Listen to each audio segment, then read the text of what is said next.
Welcome to today's flight, Key West to Naples. It was your wish, Klaus, so I hope that I will make you happy by flying there. Yep. And let's see. Always happy. And let's see there. We will kind of cover weather a little bit quicker because we are still dependent on the weather, obviously. But as long as we are not freezing, and as long as we can safely fly, in the winds and so on, we are pretty fine. So, as you might have noticed, we have pretty strong winds. Even now, we have like 20 knots on the ground, and METAR says that there were even peaks with like 30 knots at surface.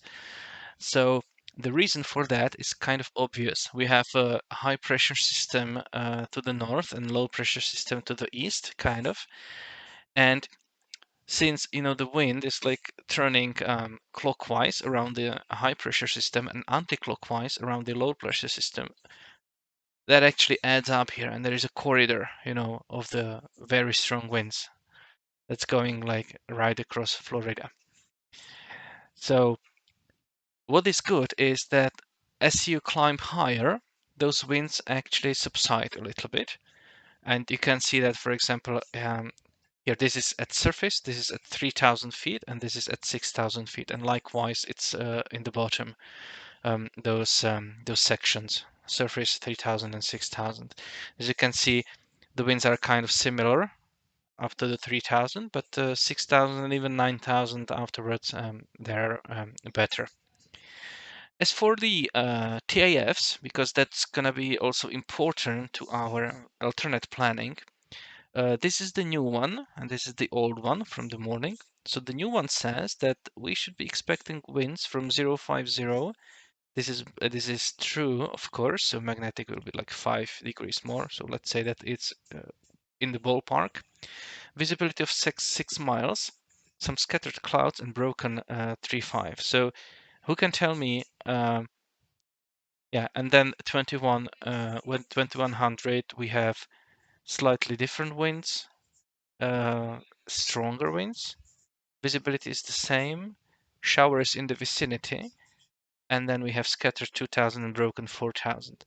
So who can tell me, who knows what are our like weather conditions for us to require to have an alternate airport filed?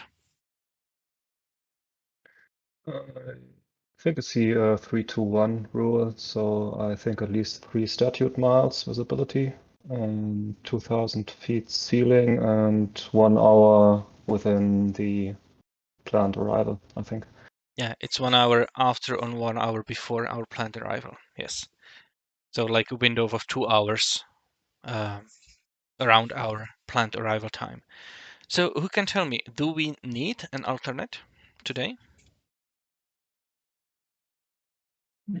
I believe no. What about the scattered clouds at 2,000 feet? That's not a ceiling. That's not a ceiling, exactly.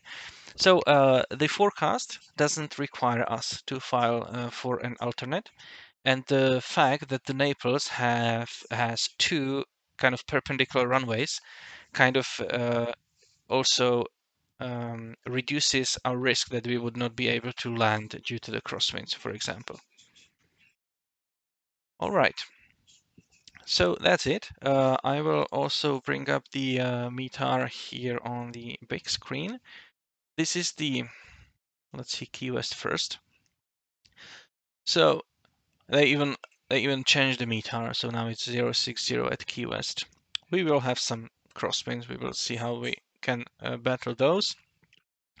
What's interesting here that peak wind was at 1758 and it was 28 knots.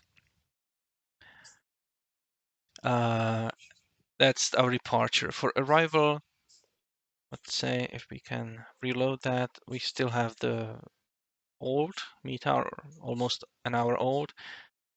Quite strong winds again.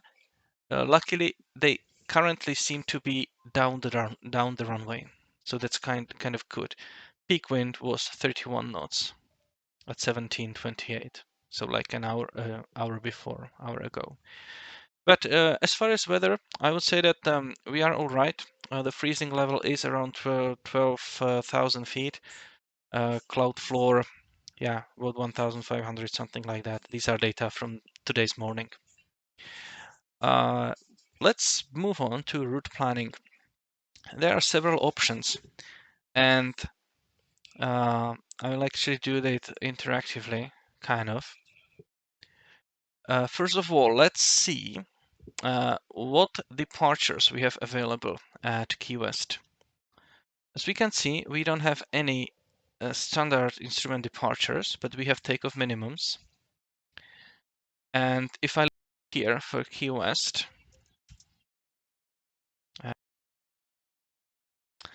we have one departure procedure that is common to runways 9 and 27. And that means that climb on a heading between 087 clockwise to 033 from departure end of the runway to avoid that restricted area that we spoke about last time, where there are some unmarked tethered balloons up to the 14,000 feet MSL. So what does it mean? If I look on the map and I zoom in here on our departure, I can see that kind of this is our airport, and that restricted area is here.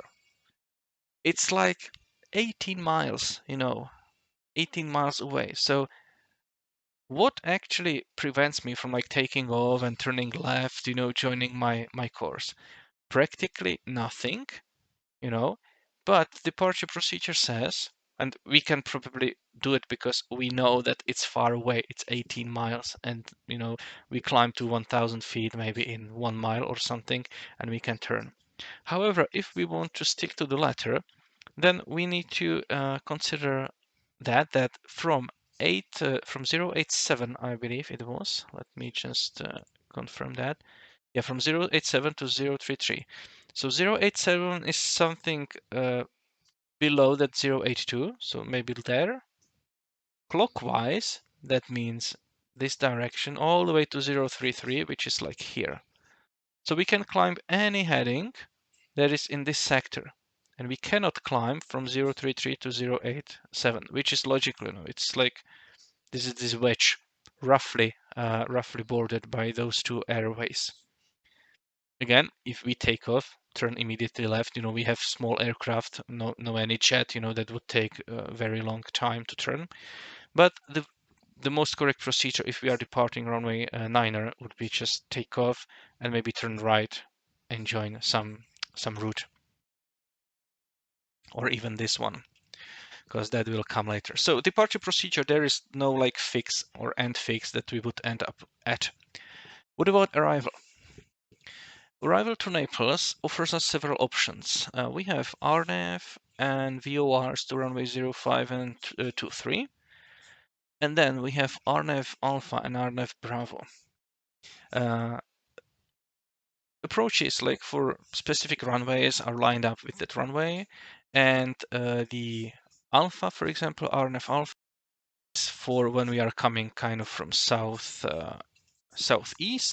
and RNAV Bravo is from the opposite direction.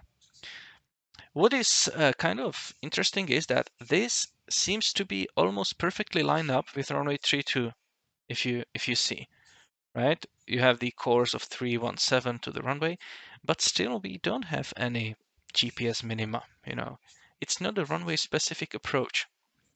So the only approach or only minima we have are the circling minima here.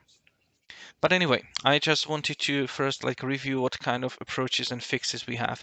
And I can see that every single RNF approach has like different fixes, so we cannot really file a single one of them. What I ended up determining was to,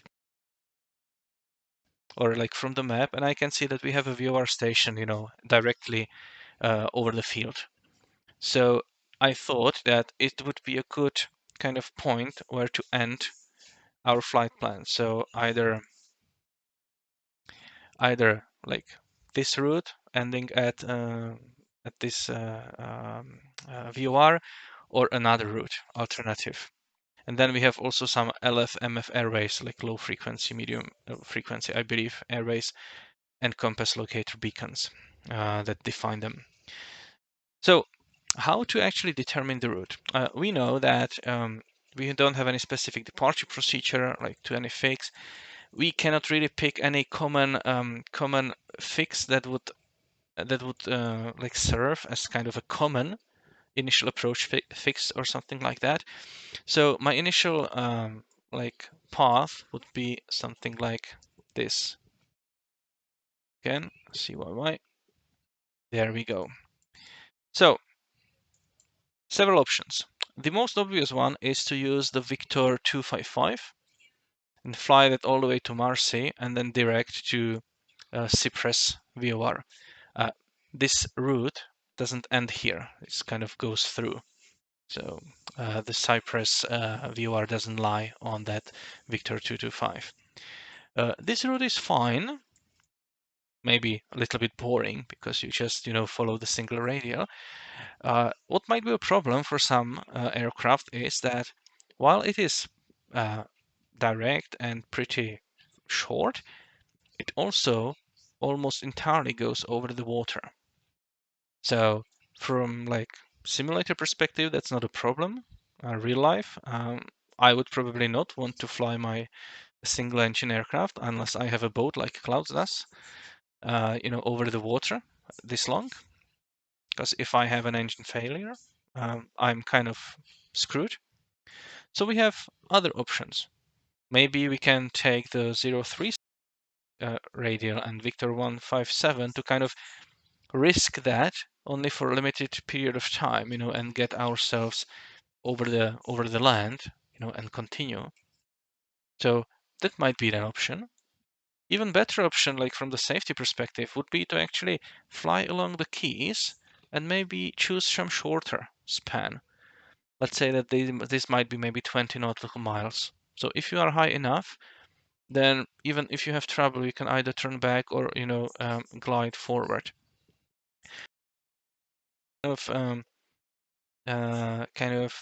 Opportunity to have you noticed something that we don't see very often in US anymore? And those are those amber colored airways. They are not black. They are not blue like GPS airways, but they're like amber ones. And the name is like Bravo 646 and so on. And they are defined solely by those NDB beacons.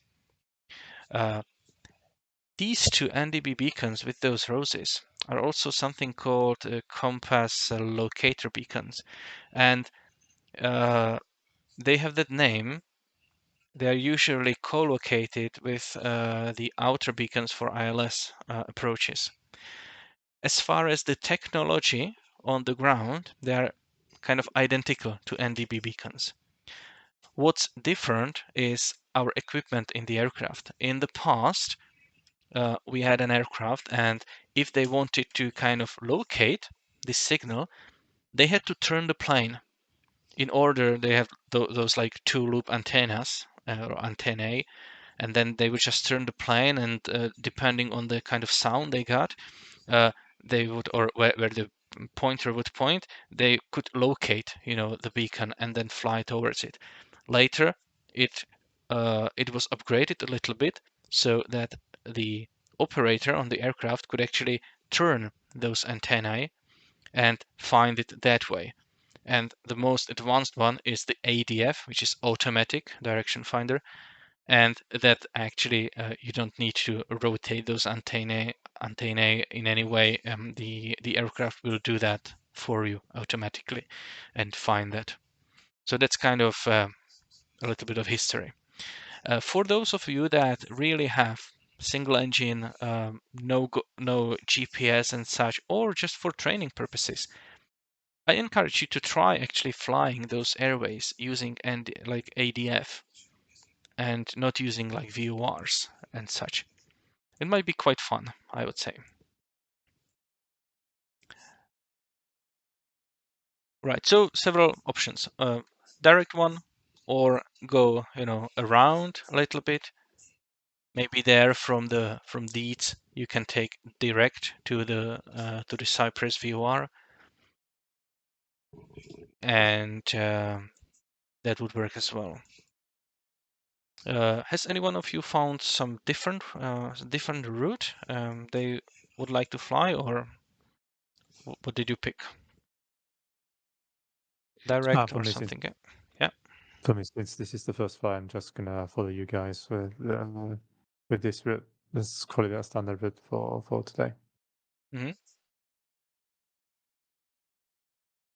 Yeah, of course, if you have like a GPS-equipped aircraft, that kind of makes it simple. We can fly whatever of those routes, and the GPS will help you. You don't really need those radio nav aids.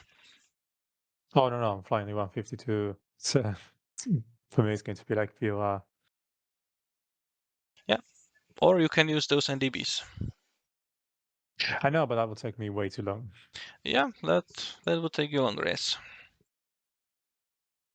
All right, so that's about the route. So whatever, like we depart, we just join one of those routes. Normally we would be vectored by ATC to one of those radials that we filed, and then the arrival. That again depends on your equipment. We have GPS and VOR approaches. So let's see those.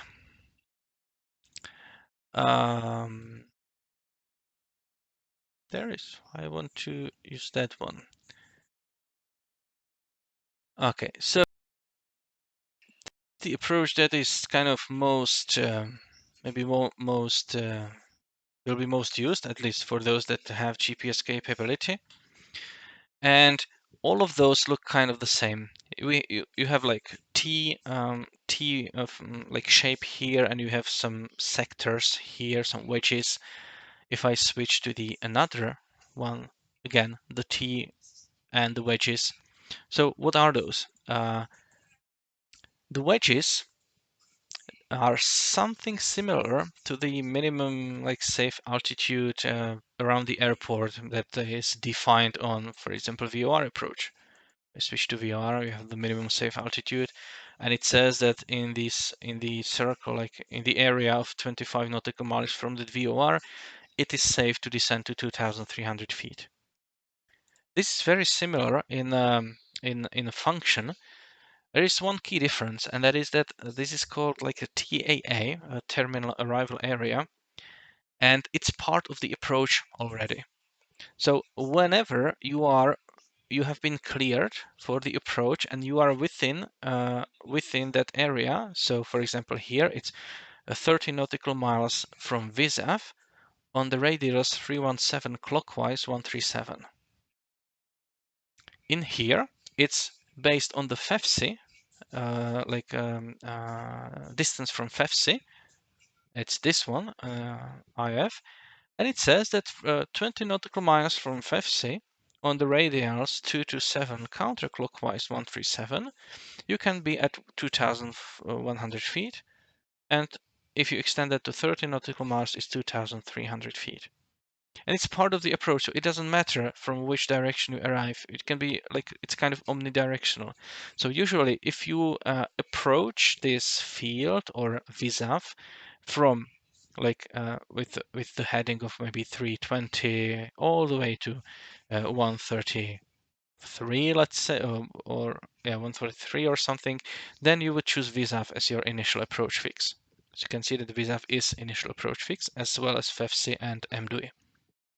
If you come from the north, then you would choose FEFC as your initial approach fix. And if you come from the east, you would use MDUI. And all it does is that whatever you choose, you can see that it ultimately covers the whole circle, because those radius 227 and 227, they are based on the VISAF fix. This covers the whole circle, so there is nowhere you can come from and not arrive on one of those. So if you're coming from the east and you choose MDUI, it means that this direct MDUI, and then you fly the 317, and as you can see, there's no procedure turn depicted. So you don't do this procedure turn. if you don't need to, hold for delay or something, or descend in the hold. Again, from FEFC, again, no procedure turn if you come from FEFC. And the same is true from VSAF, because if you come to VSAF from any area or any direction from here, it says no procedure turn. So in essence, this can be flown from all directions without any procedure turns. VSAF is also like immediate fix. That's if you do that holding, then it becomes also immediate fix. Intermediate fix. Or if you start at MDUI, then VSAF is intermediate fix. And then you turn on course, and DUFBO is your final approach fix from there. Then you, when you reach DUFBO at 1800, you can descend. And this V is like a visual descent point, and this gray wedge means that you have a visual descent path, and there are no obstacles on it. The missed approach point is kind of when you reach that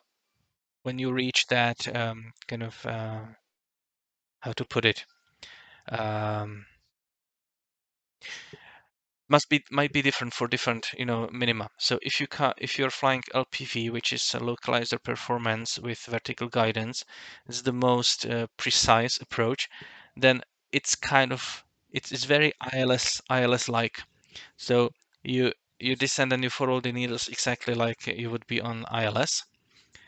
And when you reach the decision altitude of 295 and you don't have the runway environment in sight, then you execute the missed approach.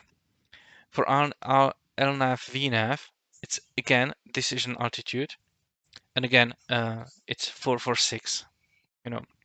So it's a little bit higher because it's not so precise.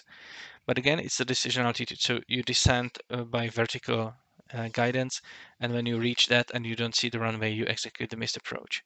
For LNAV, it's a little bit different because that's an MDA. So in that case, you descend only to the MDA, and then you maintain that MDA. And if you don't see the runway, and you have the GPS, so you know that when you have reached runway 05 and it point and you don't see that, then you execute missed approach. Not entirely sure exactly where, because you can theoretically descend to 540 already below, after DUFBO. So then you fly 540 if you want. But you execute at latest when you reach the runway 05, and it's a fix in your GPS. Missed approach is direct to off-doi to climb to 2100 and hold at off-doi. All right, so that's a GPS approach. Then there's another option, and so for those of you that do not have GPS capability, we have several. Well, actually, we have only one initial approach fix, and that is a Cypress VOR. These two up top are kind of called feeder routes, so you can fly them. It has an MEA, minimum en route altitude. It has a course and distance, and you can fly them to join the VOR. At the VOR, and what you should do is you kind of need to reverse the course. So this is a procedure turn that is depicted, so it's mandatory to do that unless directed otherwise by ATC. So from the Cypress VOR, you would normally fly radial 219 outbound. Then you would somehow perform the your reverse course, and then you would fly inbound 039er.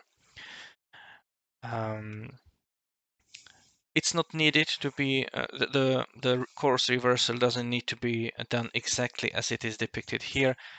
As long as you stay within 10 nautical miles, you can do whatever you want here. However, if you stick to some method that gives you effective course reversal, you will do yourself a service. As far as vertical profile, this means that you can descend all the way to 1800 before you finish the course reversal. Once you finish the course reversal and you are established on a 219er radial inbound, so flying 039er, that means that you can descend to your MDA, which is 580 feet in this case. For you don't need to time it here because the missed approach point is defined as this VOR. So you fly 039er, and if you reach the VOR, you are at your MDA, you don't see the runway, you execute the missed approach, which in this case is right turn, right climbing turn to 1800 and hold. Well, you basically already stay in the hold. So when you reach that VOR, you stay in the hold and climb in the hold to 1800 feet, which is also written here. Climbing right turn to 1800 in the holding pattern. As you can see, the VOR approach is not aligned with the runway completely. You fly like to this VOR, and the runway is 5, so it has like 50 approximately. So when you have that visually, you can land. If you are coming like from here, let's say, then the Cypress VOR is your initial approach fix. So when you reach that or before that, you can turn and you can turn left and follow this radial, execute the course reversal, and then come back for landing. One question. Yes. What would you do if you arrived exactly from the south? Can you use the missed approach hold to like reverse your course outbound, or can you? Yeah, that is something that is difficult to like say on VATSIM specifically. In real life, if you are coming from the south, and if you want to fly this VOR approach, the ATC would probably direct you or vector you, on that radial. So you don't need to do any course reversal, and you would just go straight in. So I believe that you can kind of simulate that, because if you are coming from the south and you know that there's this radial and you just need to turn a little bit to the left to kind of intercept it. So practically, you would do that instead of flying all the way here. If you had like a radio failure in real life, then yes, you would fly to the end of your clearance, which would be this VOR, and then you would like reverse yourself in any way you can, preferably staying on the protected side of that. So you would like turn right, and join this radial, and then turn back and land. Would it be just possible? I'm sorry. Would it be just possible to arrive from KMKY, then turn left, heading to 19 back course localizer for the VOR, and basically fly the procedure? Arrive where? Oh, it's no in Dutch. It's on Navigraph. There's an airport called Kilo Yankee, a bit to the south of Naples. Yeah, this one. So overfly the airport and then intercept the back coast localizer if you're coming from the south. Without the need overfly the airport and then intercept what? Overfly the airport and then you, rather than arrive at the VOR and then start the procedure with the right turn, starting. Let's say you are perpendicular to the VOR and then you start on the 219 course without going all the way to the localizer, like a shortcut. There is no localizer. I'm sorry, to the VOR. Sorry. Yeah, you can navigate to the VOR from any way you want, because you can turn the OBS and it will point you, or it will tell you what course to fly. If you like, you have this in your flight plan. It's Marco Island Executive. No. And I was simply looking at the chart and thinking of like another way of arriving at the VOR from the south. Yeah, you can arrive from anywhere. Let's say that from here, if I like move that, then it's 335. So if I go back to this chart, what would be 335. That would mean like I would arrive from here, like there's this corner of this box, right? Roughly. Yeah. Yeah. So what would you want to do? Like turn more left and just join this? Or you could just Or what did you when want you to know do? you continue that heading until you know you are perpendicular to the VOR and then turn left You to 19. You can't be really perpendicular to the VOR. You mean perpendicular to the radial of this VOR? Yes. Well, Yes, like opposite. yeah, okay, like 309. join it. Yeah, that would be kind of, if you have like ATC guidance and you are cleared for that, then sure, they can vector you on that radial. Or being on VATSIM, you can probably vector yourself. Okay, Right. thank you. So yeah, on VATSIM you can simulate that you have ATC vectors. That's not a problem. So yeah, it would be possible if ATC, tells you that. For the sake of, training, I would recommend going to the VOR, turn back, fly a little bit, then reverse course and fly again back in. If you don't want to do that, then you can simulate, that you're being vectored. Question. Okay. If you fly to the VOR and then turn right to 219 degrees, the radio calls we have to make just the usual stuff, saying where we are, what we're gonna do, because we don't know. There's no set altitude for the turn, I guess. There is So no people set altitude for turn. You have the minimum safe altitude. So as long as you keep above that, you're fine. If you are already at the VOR and you're like making turns, then you can utilize this because it says that you should remain within 10 nautical miles and you can be down to 1,800. And of course, this is like a protected site. So, this one, so it just bubble, here that you can use. And at 1,800, you are safe.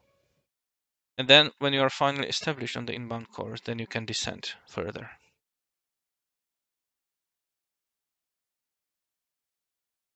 Or did it answer your question or not entirely? Or I misunderstood your question? No, it's fine. Okay. Thanks. Okay. As you can see, for example, GPS Alpha looks exactly like very similar to the GPS runway 5. Slightly different is like the missed approach procedure is slightly different. Climbing right turn to 2,300 direct Corfu and hold. So nothing really, just turn right. But otherwise, it's exactly the same. Here we are missing this visual descent path, and that is partly because this is not a specific runway approach, and partly there might be some obstacles. If I pull up the RNF 23, let's see if we have a visual descent path there. We have visual descent path here, but we don't have this light gray wedge. And that means that our final approach might not be entirely clear of the obstacles, in a specified ratio, let's say, on a descent path. And if we check the Google Maps, it will probably tell us why. Let's see. Naples, Florida. Yeah. So where is that airport of ours? There is Naples Airport. So coming in on the 05, it's probably fine. Coming in from the 023, there are some buildings. And even on the approach chart, I saw, yeah, there, this 170 something here will be the reason why we don't have this gray wedge here.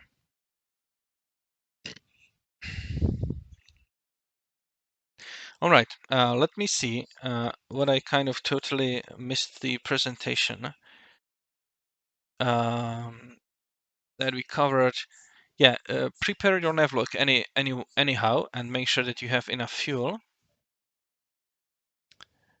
And now departure. So let's cover that as if we had an ATC. So this is a towered airport. So, and as you can see, it has a clearance delivery frequency. So we would contact clearance delivery and ask them that we want to get an IFR Key West to Naples with information, whatever ATIS is. And then they would tell us something like that you are cleared, probably via fly runway heading radar vectors 2, and they can see radar vectors to the 360 radial out of the, what was the VOR named at our departure? So, oh, Key West. Okay, that's simple. So you're clear to fly runway heading radar vectors to intercept the Key West 360 radial, right? So you would basically repeat what they say, and of course repeat and also note down. They will tell you some altitude, departure frequency, and squawk. You would read that back. When you are ready for taxi, you would call ground. You would tell them where you are. Only at this point it's important. So GA ramp, taxi with again 80s information, and you can request a certain intersection. So for example, if you are departing 09 or maybe Alpha 2 is enough for you. If you don't request a certain intersection, they will give you a full length of the runway. It's at your responsibility, or it's only at your request that they will assign the intersection. And then when you reach that, you don't need any official handover. You just contact tower, tell them that you are ready for IFR departure.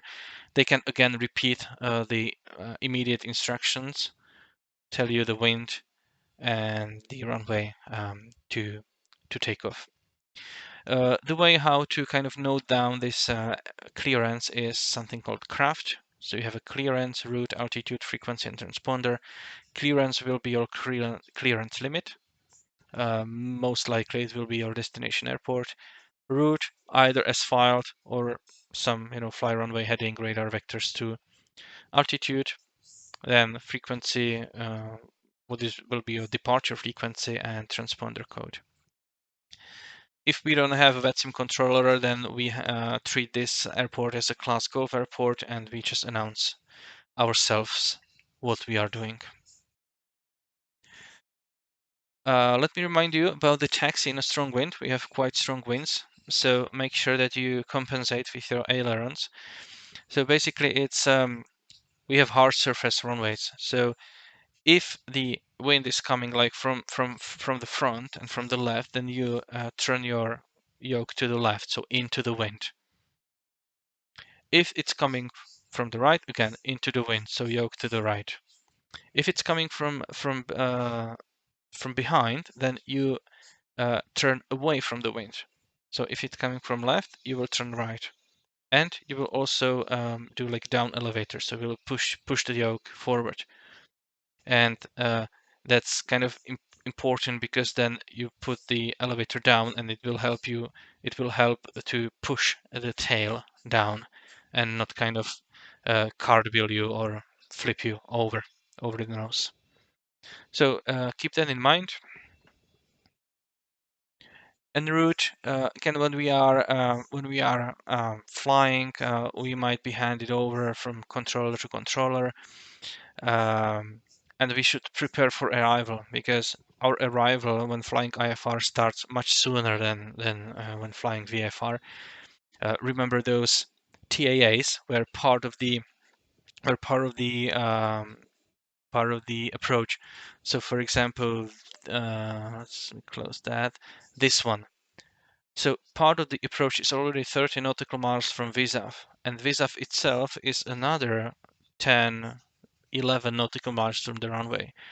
So let's say that 40 nautical miles already, you are in the approach area. And since the flight itself is like 100 miles, then slightly after the half of it, you can already be cleared for the approach and fly that approach.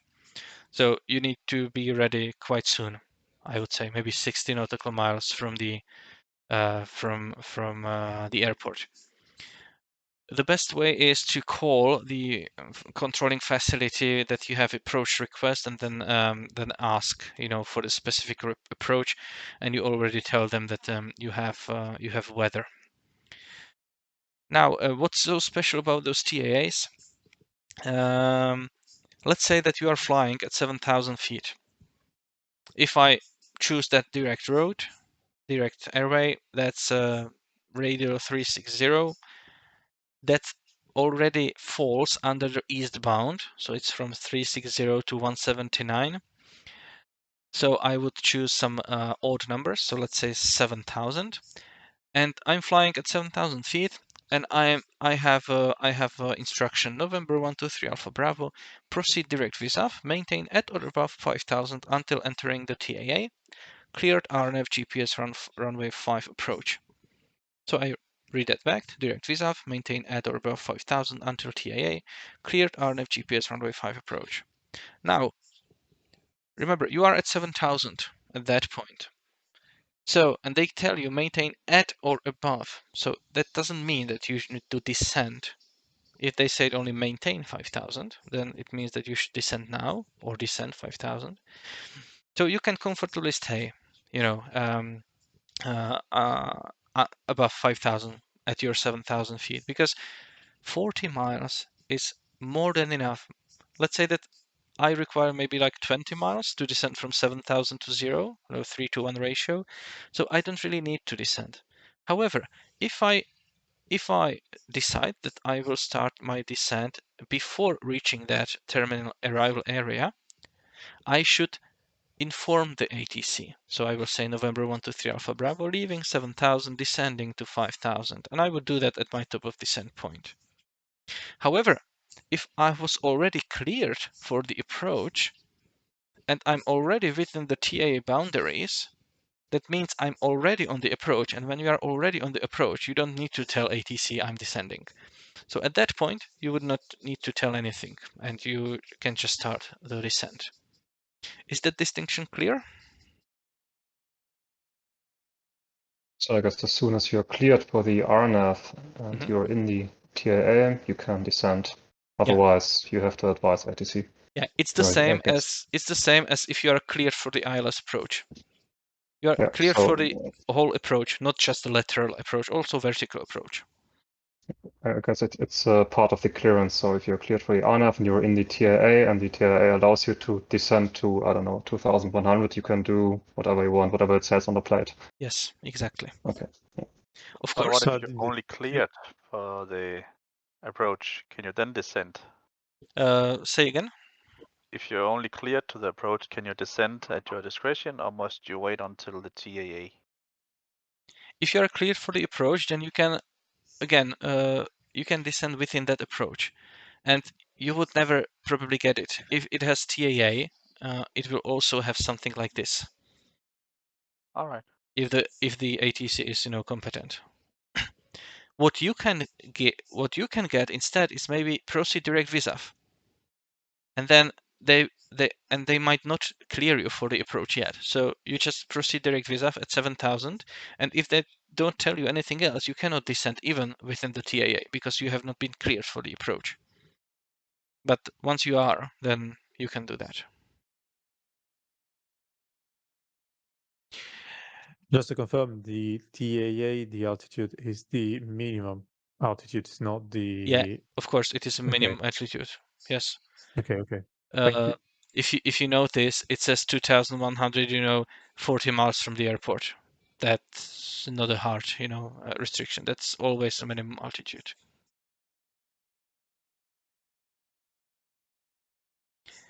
Okay, then when you are on the final approach course, you would be handed off towards to the tower, of course, and then you would just tell them that you are on an approach. That's en route. Arrival, we basically covered that. There are some like ATC radio calls if ATC is offline. So again, very standard, VFR calls, I would say. And we have those other arrivals, and that's it. So it took me a little bit longer this time. Are there any questions?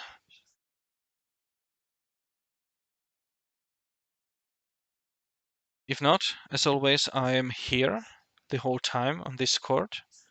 So if you have any questions during the flight or after, you are very welcome to ask that. I will be streaming that flight. Please fly. If you cannot or don't want to, you can watch the stream.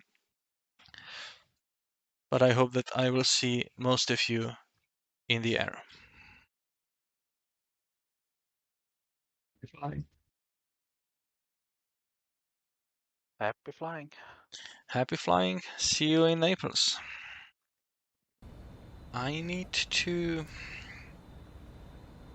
decide which route I'm gonna fly.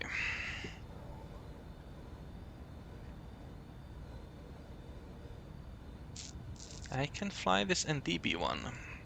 Might be fun. So should I?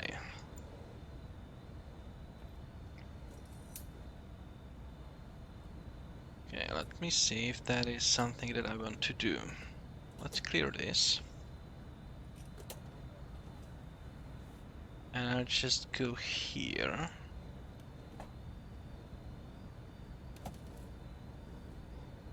There. To Deeds. And then direct Cyprus. That looks nice. So let's do that. Okay, we have some controller, but that's Jacksonville, that's up north. So it's gonna be IFR from to the route from west to Naples. Cruise altitude, well, 7,000 initially, but then I'll probably switch to 8,000 for this portion. TS, let's say 180, it looks nice. Someone remember the IFR? Guys, I think I'll try to fly that NDB route. Just for the heck of it. Good luck. Thanks. Need to prepare myself first.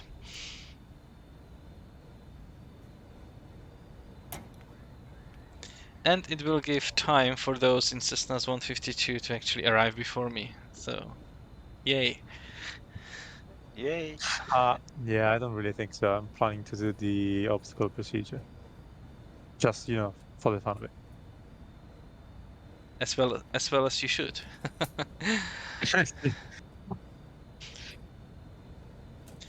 Okay, so let's generate altitude. Let's do 7,000. Let's generate navlog. I'll actually do it in a way that I will probably try to... do I cross-fix? Tomas, I have a question. Shoot. When flying the ODP, would we begin that right-hand clockwise turn at 1,500 feet above the airport? You don't need to you know, clockwise turn. It only said that you should climb on a heading from that direction, from that section. So you can fly 180 or you can fly 200. What you can't fly is 060. So what route will you be doing? Like, you want to take that 360 radial out of the Key West or something else? Yeah. Okay. 360. Yep. In that case, I would just, you know, climb to 400 feet and then start the right turn, you know, to intercept this 360 radial. Correction, right downwind departure, Key West. That's what I would probably do. Okay. I'm sorry, I was somebody was talking about something. Okay, yeah. So I would take off at 400 feet. I would start, you know, right turn, and I would continue that right turn all the way, and, you know, and then fly in a way to intercept the Victor 225. Okay. Yeah, that That's what answers I my would do. question. Yeah.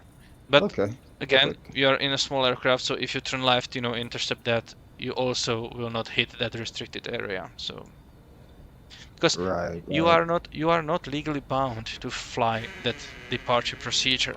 It's just a safe thing to do, right? Okay. So it's kind of like best practice, Yes. but not required. Okay. All right. Thank you.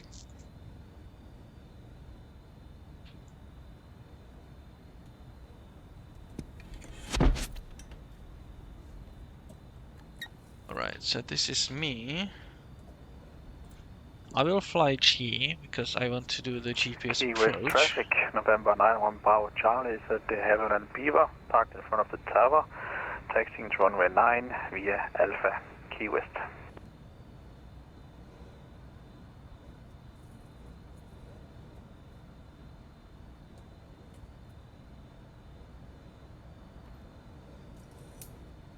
Seems like they have some event. Key West traffic, November 65, T9 Lima, taxiing to runway 9 via taxiway Alpha, Key West.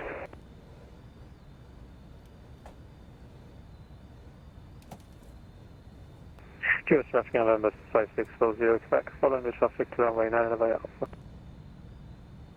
Key West traffic, Twin Diamond 36 X-ray, turning right crosswind, runway 9, Key West.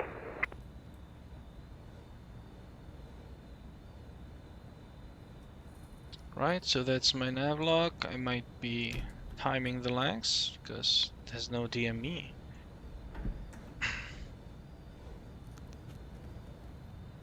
And let's see how I'm able to execute this. So I'm gonna Key start West the aircraft. traffic, Twin Diamond 36 X-ray, turning right downwind, runway 09, Key West.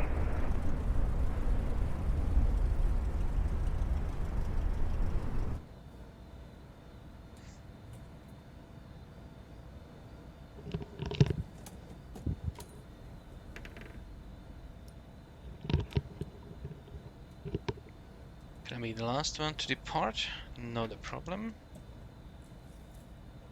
Okay, so let me start this before my batteries run Clear out. prop.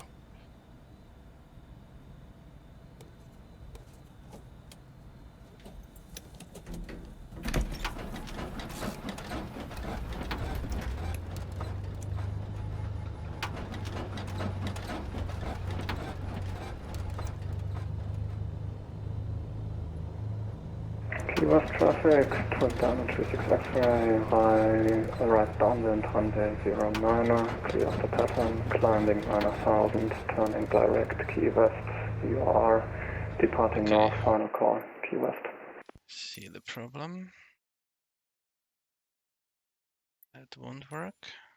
Hi guys, correct me if I'm wrong, but I believe for Florida and California, they basically switched the rules. So instead of being Southwest even, is Southwest odd. So we should be fine like an even flight level or altitude. But correct me if I'm wrong. It's not entirely sure. Okay, say again, who changed the rules? Cali and Florida, I believe. Okay, I don't know about that. So if you know more than I do, then yeah, it makes sense, you know, because they are like more from south to north.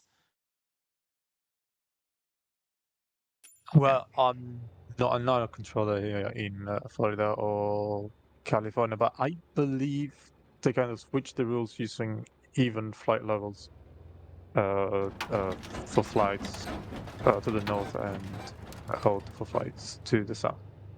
Mm-hmm. Yeah, I would need to look that up. I don't know. Might very well be. And in that case, flying north is what, even or odd? It would be even. Even. So I'm kind of like flying I'm flying 4,000. Okay. I try to quickly look it up. Okay, flight altitudes, Florida. Key West traffic, November 65, T9 Lima, departing runway 9, right downwind departure, Key West.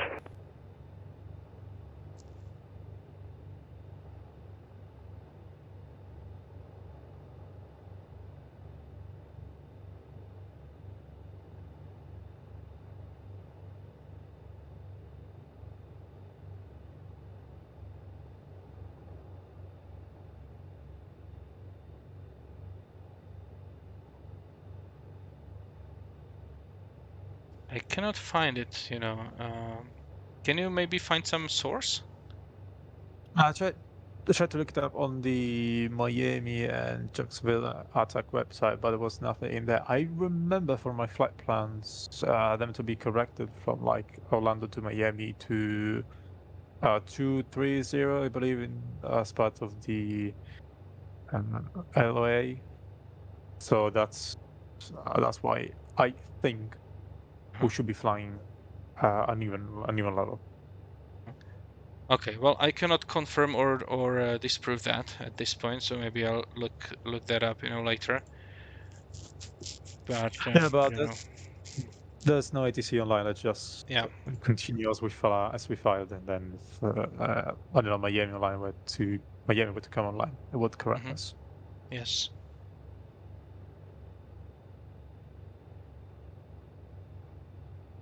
All right, so the altimeter setting 299.5.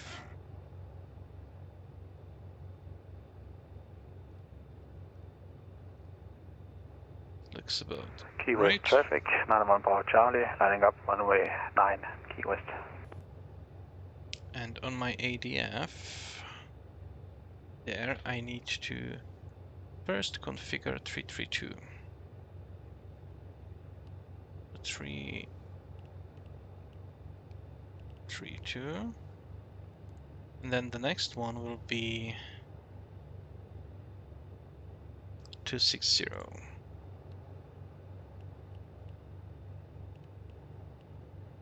All right.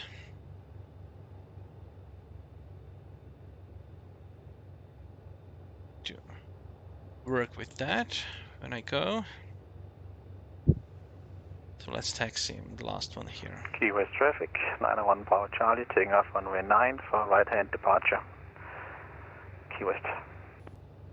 Key West traffic, Oscar Kilo Golf Charlie Romeo Twin Cessna, taxiing from the apron to runway 09er. Key West. Key West traffic, Cessna 5640, expect lane up runway 9.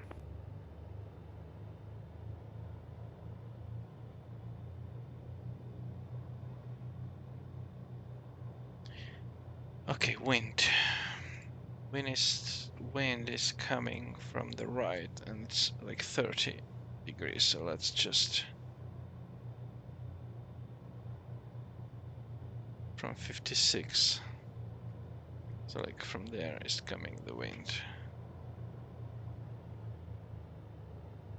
Now we are just away from the wind and push forward.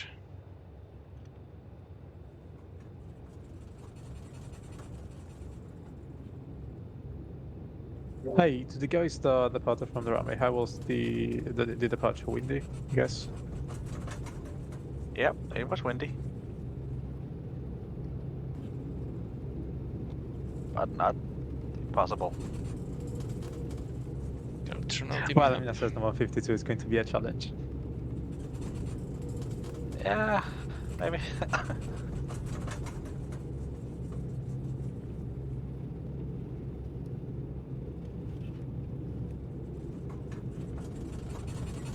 Key West traffic, 191 Bravo Charlie, turning right crosswind for runway 09, Key West.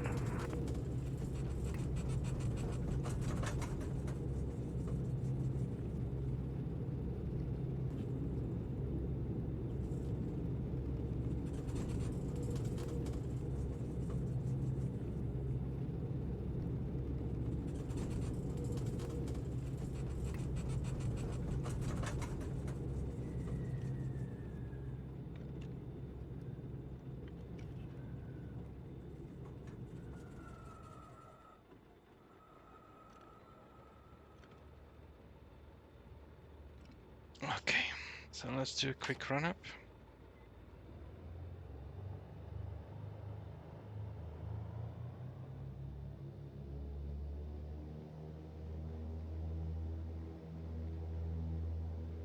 And Magnetos. Key West traffic, Cessna 5640, Quebec, departing runway 9 and right downwind. Q. Right.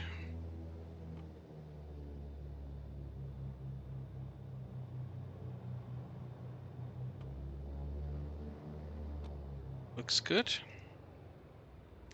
What I forgot to do was that if I enter this one, generate navlog, it will be more precise. My climb performance. Well, let's change this one. So what I need to do US is traffic 91 Bravo Charlie is at right downwind for 09 and leaving the pattern to the south, climbing to 7,000 feet, final call, Key West.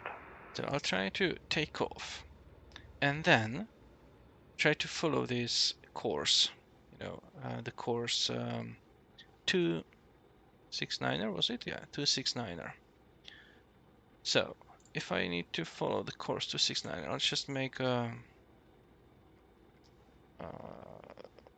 here I'll put something like this 269, but of course it's not VOR, so I need to keep this behind me. Fly.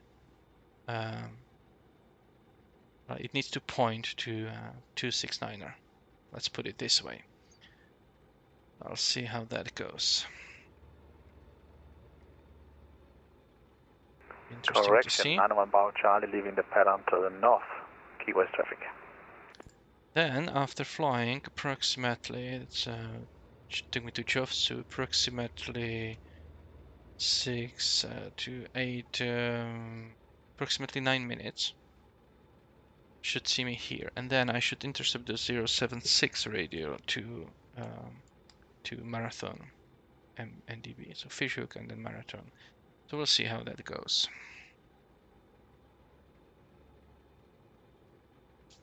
Key West traffic, Oscar Kilo Golf Charlie Romeo, departing runway 09er, straight out departure. Key West. Okay, so that's straight out for me. US traffic Cessna 5640, Quebec, right downwind runway 9, we leave the pattern to the north, Key West.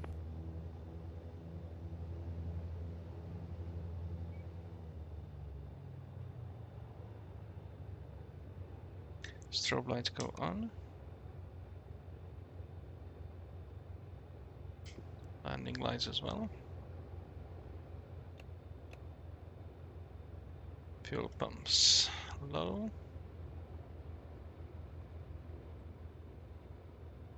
I'll pre-select this.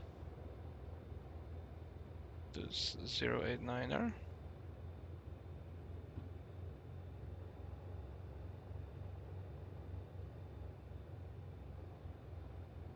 Let's give it a go.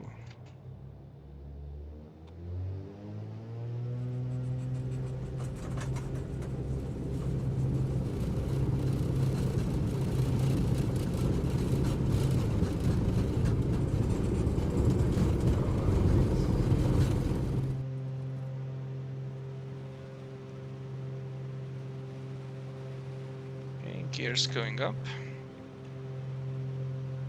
And we are climbing.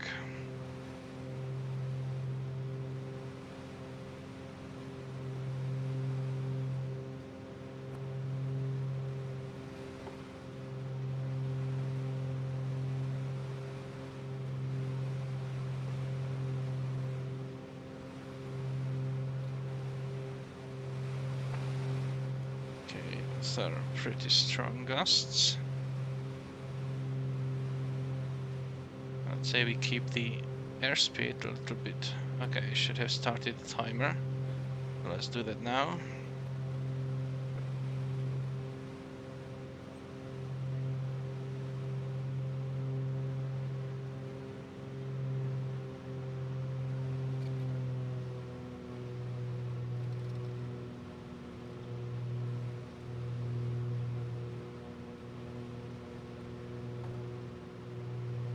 All right.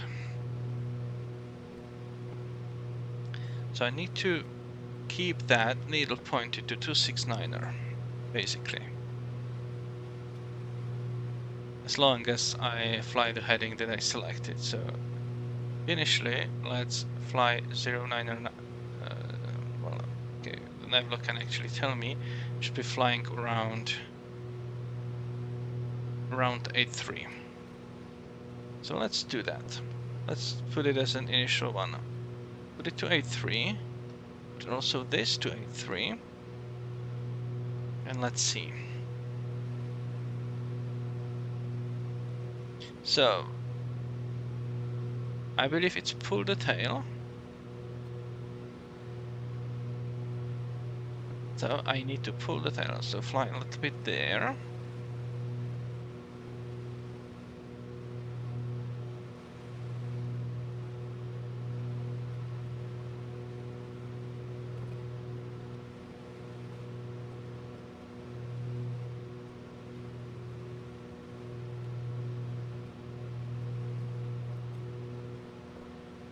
Back.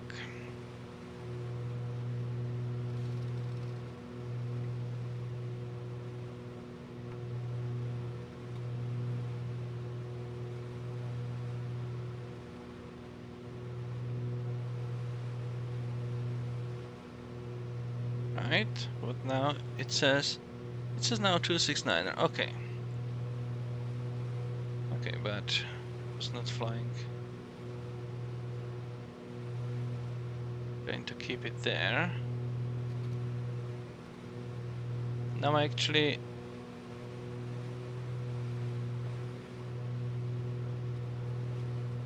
need it to move the tail right. So let's pull the tail again. I believe I overcorrected.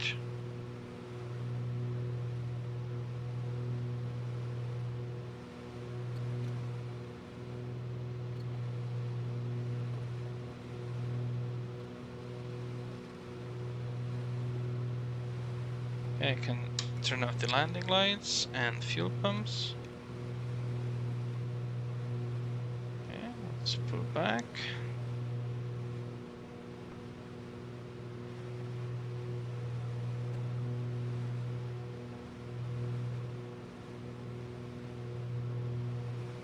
Okay.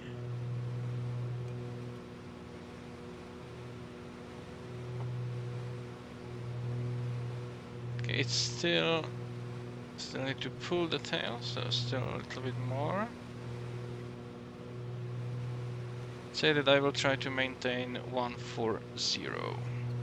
Sorry, 100. So if I pull 100 there, wait until it shows 269er. It actually does right now, so let's return to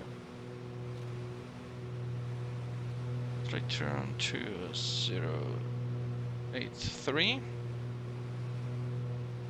So here, I think that we are like on a generally good direction.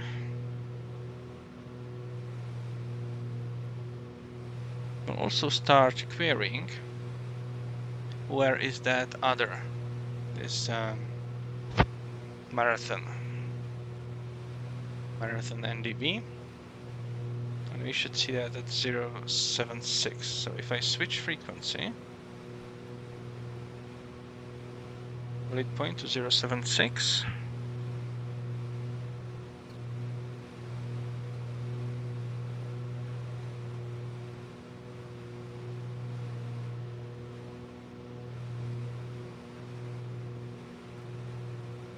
.079 or maybe.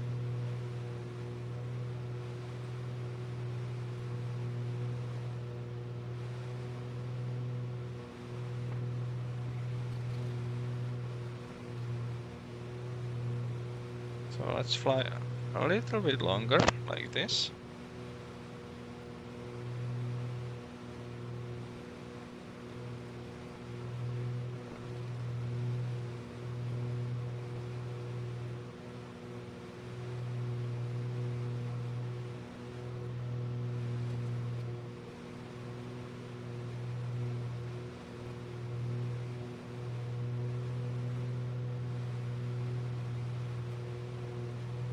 Maybe if it shows now 076.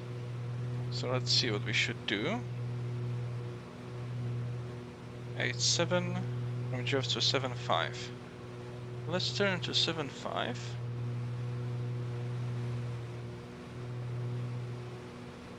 Reset the timer.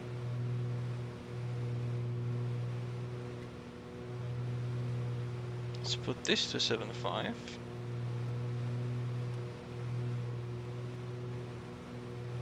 And now we are at 7,000 feet.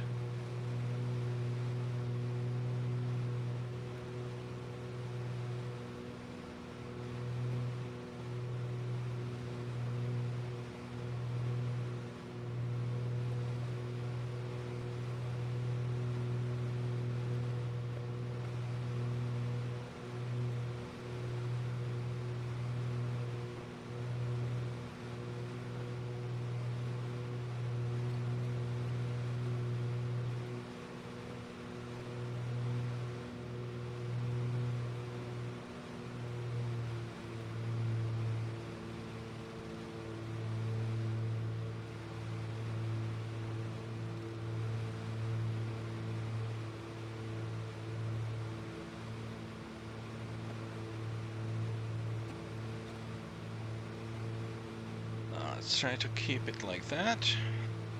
7.5, it shows to 80 right now. So I need to push the head, so just turn a little bit. Try to correct. And then return. And I should be flying approximately 7 minutes to Marathon.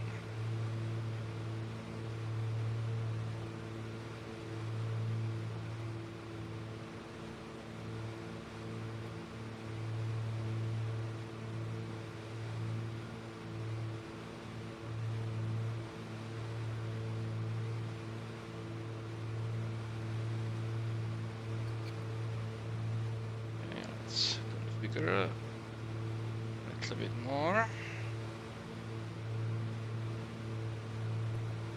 So if I fly 8.5, then I need to be able to see that at 6.6.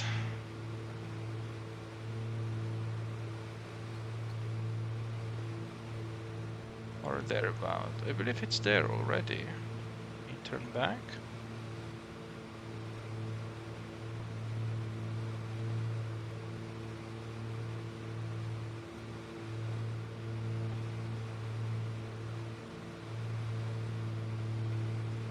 Yeah, it points to 7.6, so let's try to keep this heading.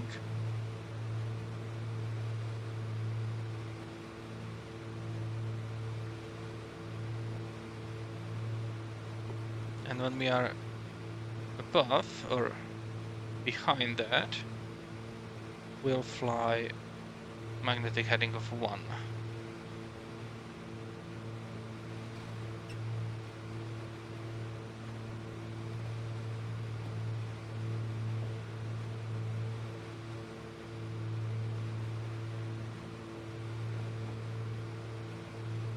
And on top of that, this is this 178 radio. Already set it up, 178. There we go.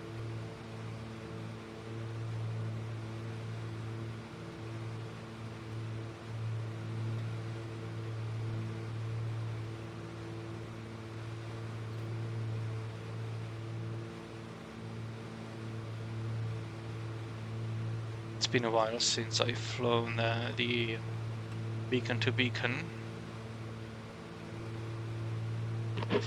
Let's see how I can do. Then we'll transfer to the GPS approach afterwards.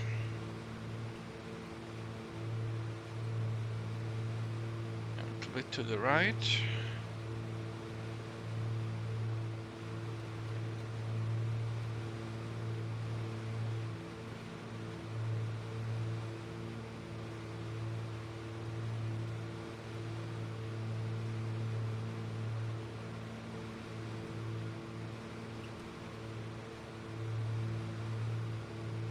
Back.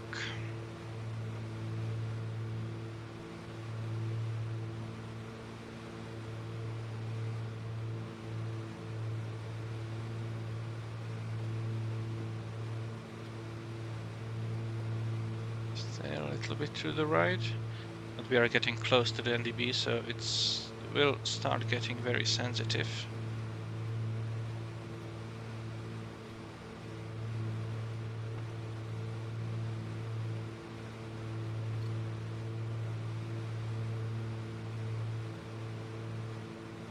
Okay, let's turn back.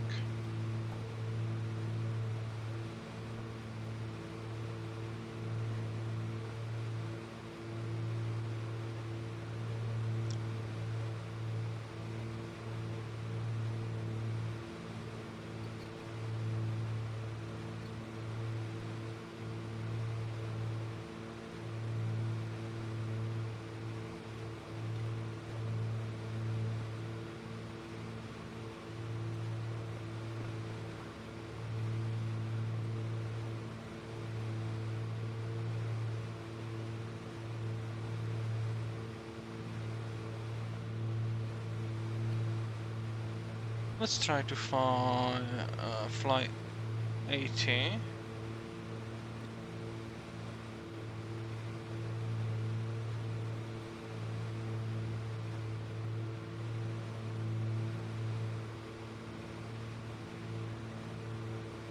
And observe what it does.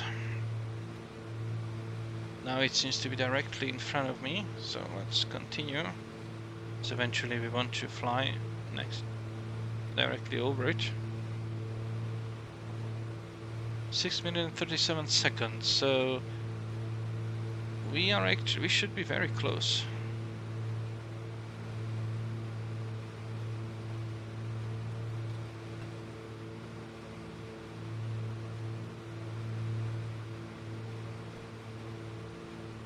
Like really, really close.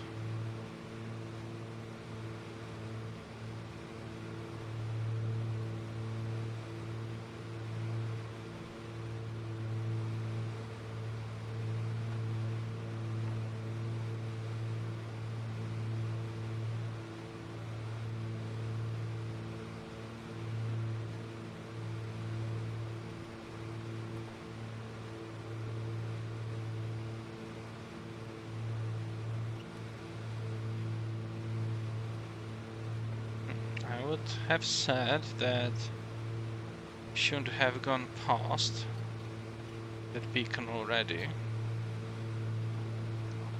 You guys are so quiet that my headset just turned off because of no audio. Speaking of which, anyone at 8,000 or 10,000 can report how's the right right now? How's the what, sorry? Yeah, how's the ride between 8,000 and 10,000 feet? How's it going? Is it like smooth? It seems okay. I'm at 9,000 and the tops seems to be at around 9,000. Okay, thank you. I'm trying to climb the thing. This is by far the most difficult flight I've ever done so far. I just arrived at 9,000 like a minute ago, so it took me a while as well. Fairly smooth ride at 9,000 for me so far. It's a bit of a turbulent layer below that, right below that, but yeah. Oh, you tell me. I'm 6,500, like dancing all around, trying to climb to like 8,000. See what happens. Thank you, guys.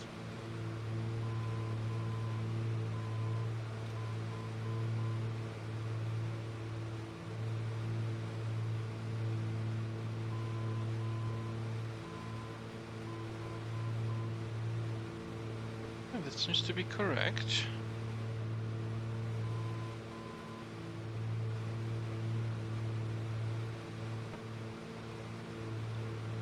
Oh, maybe I reset the timer quite soon.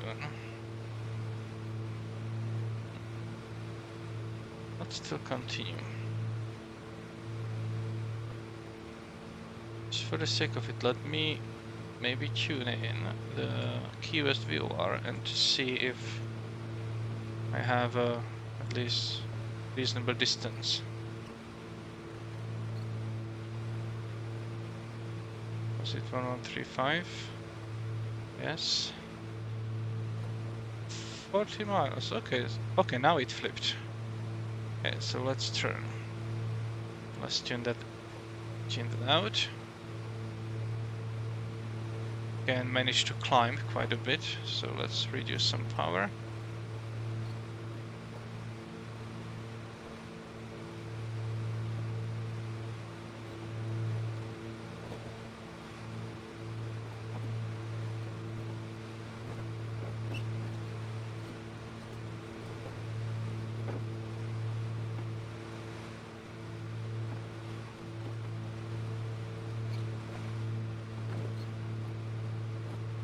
Turbulence.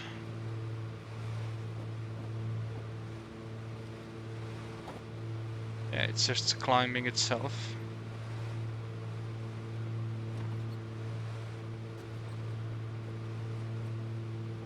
Let's go back. All right, so 330 to intercept. Oh, let's say 340 to intercept.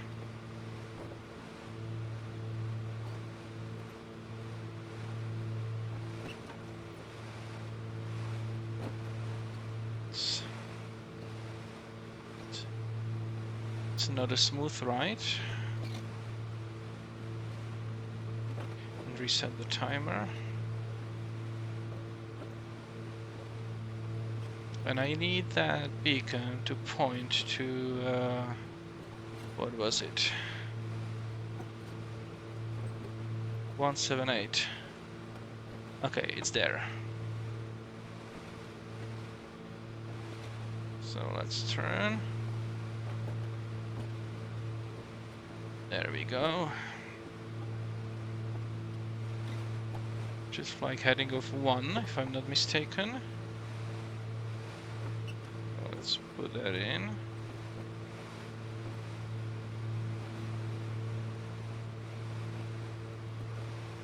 Seems about right.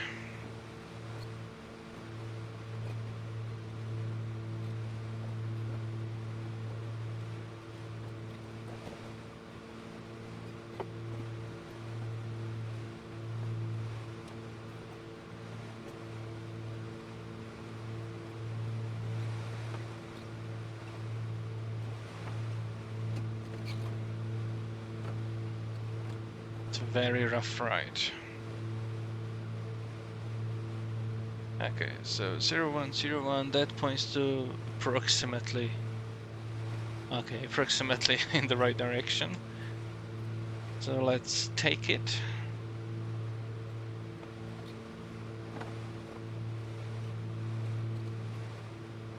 Okay, we have winds from 92, so from right.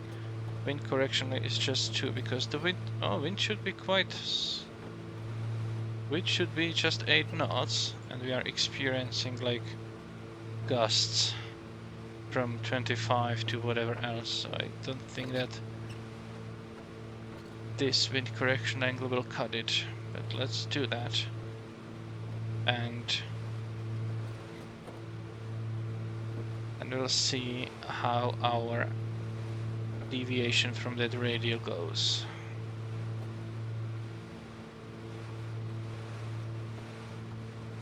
So it's very rough. But if I align 001 with 001 there, it still points in the good direction. So I will say that it's probably on a fairly reasonable path.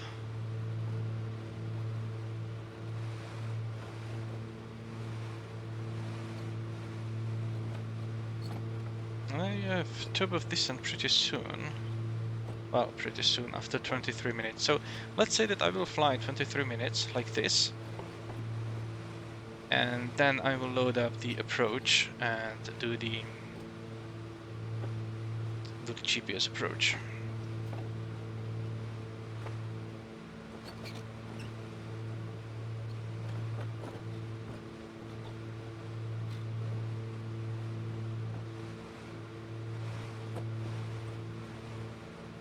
Oh, I can see outside. Nice.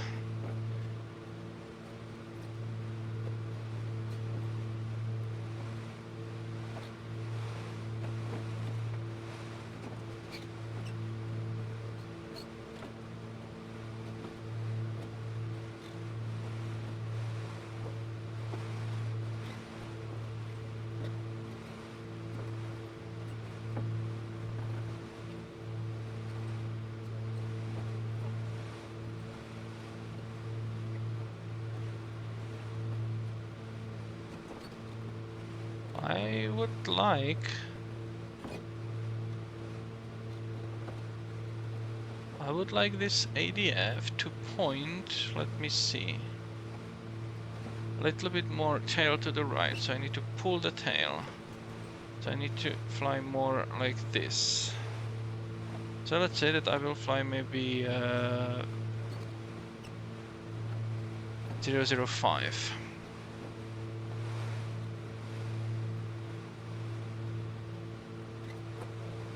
There we go.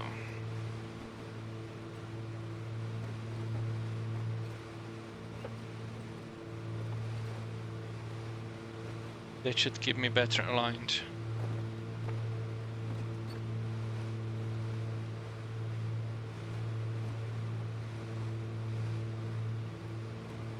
In Naples.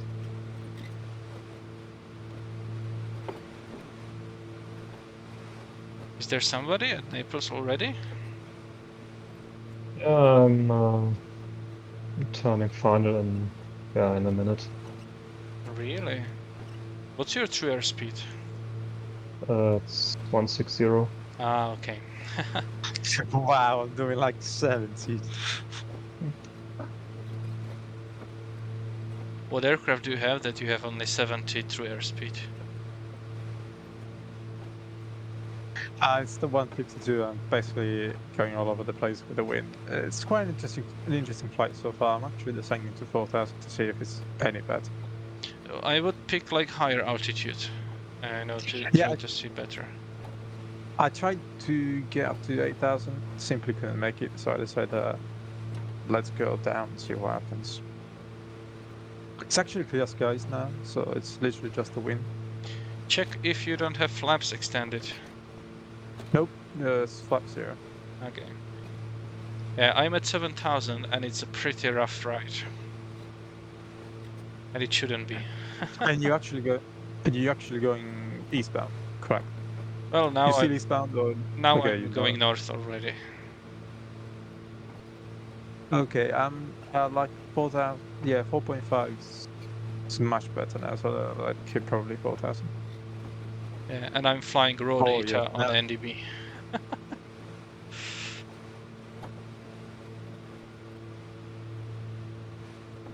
And I think it seems like I am able to stay on course, you know, even on NDB, so that's good. But continue, you wanted to say something. No, I'm trying to see if I can speed up to like 100. Let's see.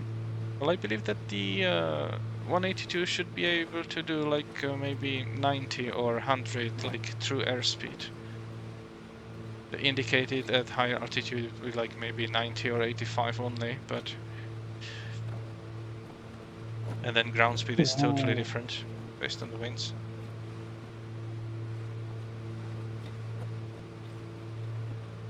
Yeah, I'm going down to 4,000. It says move right. I'll probably keep it.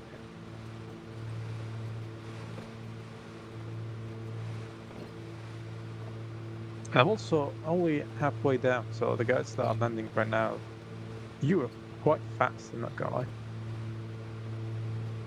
But it's probably just me that's slow. Well, my flight should take about 50 minutes, actually more, if I count the approach path. Maybe 55 or something. So yeah, I'm still not there. No, I should have been like an hour or something. Probably even more, considering the winds.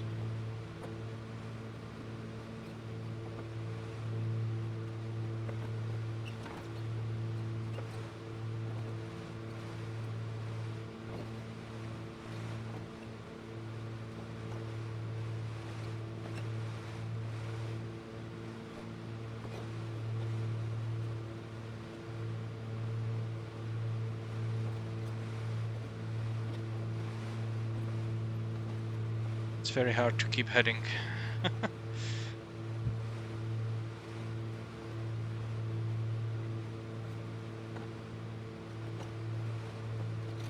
But it's an interesting fight.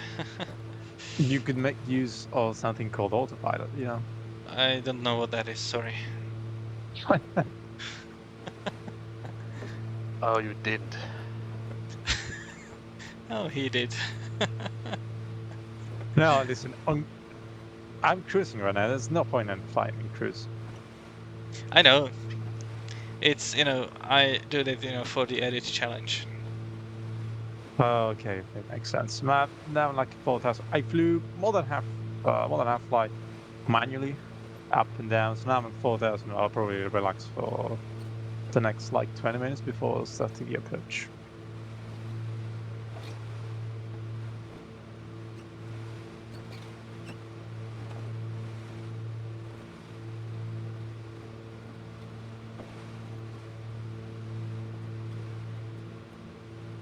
I will be interested to see when I finish the flight and I overlay the flight plan in the little nav map if my flight path was actually correct. It'll be interesting to see, because I'm really navigating just this raw NDB data. And you could also use, I don't know, maybe Volant. I don't know if you use. I don't like Volanta much. Oh, okay. I don't know why, but somehow. I don't know. I feel like it's very easy to use on like cheap trucks or video flights. So it's quite nice. Yeah.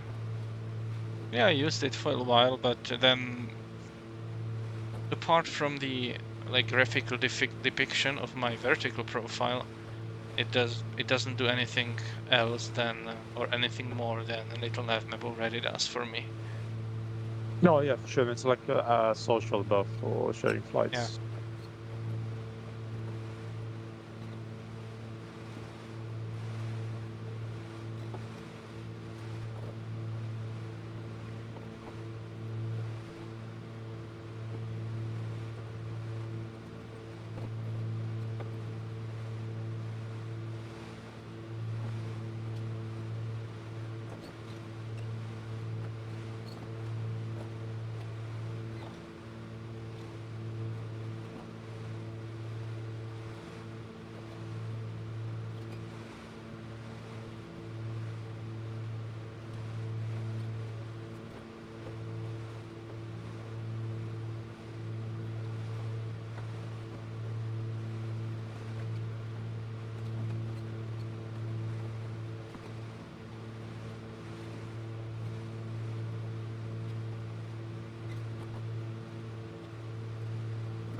Right, so keeping 003, this looks to be pointing on 178, so I believe. Oh, I thought the winds have died entirely, and they did. They are back.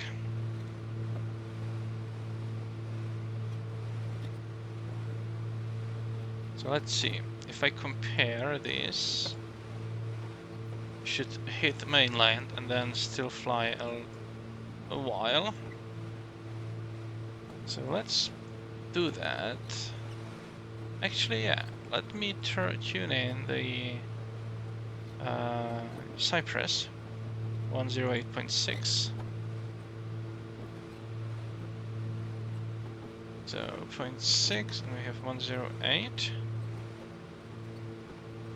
I'll also turn my, I don't have the signal yet, which is fine, but I will prepare myself to intercept the 2-3.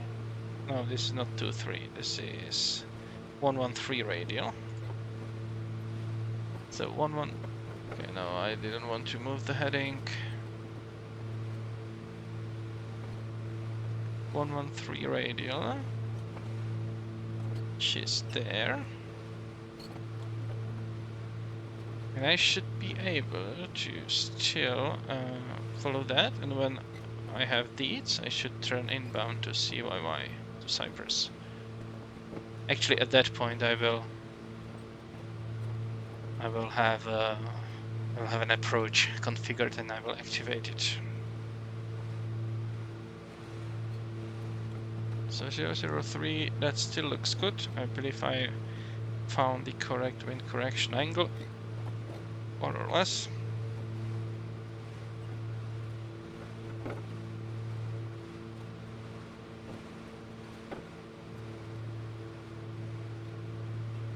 let's compute my true airspeed. So if I do... The aircraft that's landing now, can you please report the sky condition? According to the meter is clear skies. Once you land, of course, no, not now. Sorry, can you say again? The aircraft that's landing, once landed, if you could please report the sky conditions. According to the meter, we have clear skies. At least from Yeah. pre-pilot. Yeah, it's fairly clear around the airport. Oh, okay, thank you.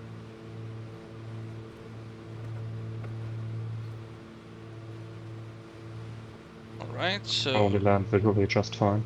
temperature about 5 degrees, or maybe 8 degrees.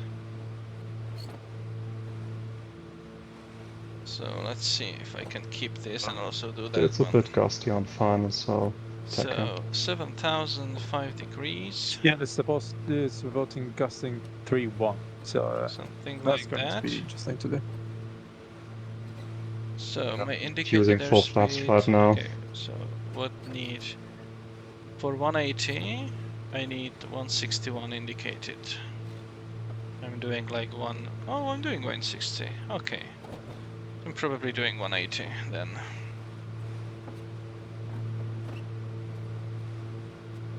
Yep, doing 180.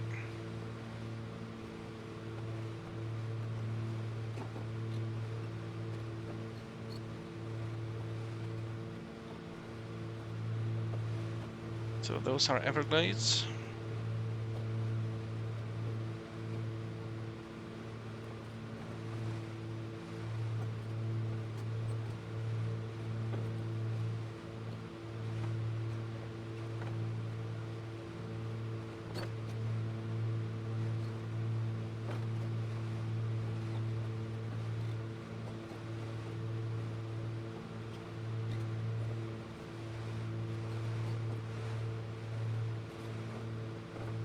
Still seems to point roughly in the good direction, so I'll be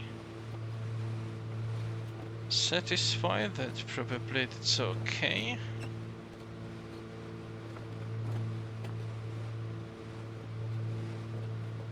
"76 miles to Deeds."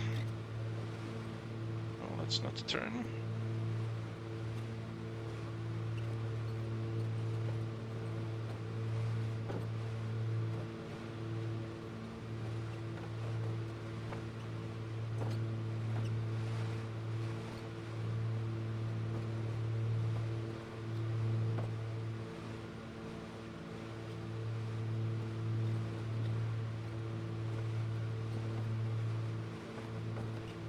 I am 65 miles north of the Key West, but I'm still not picking up the one in Naples, Cyprus.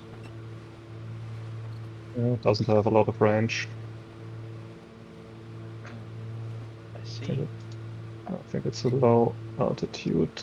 Let me check. Yeah, it's 25 nautical mile range, so Yeah. I won't pick it up for a while.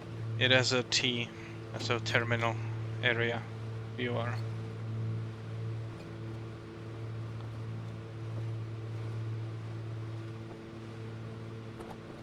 But I believe that from certain altitude it's gonna be 40.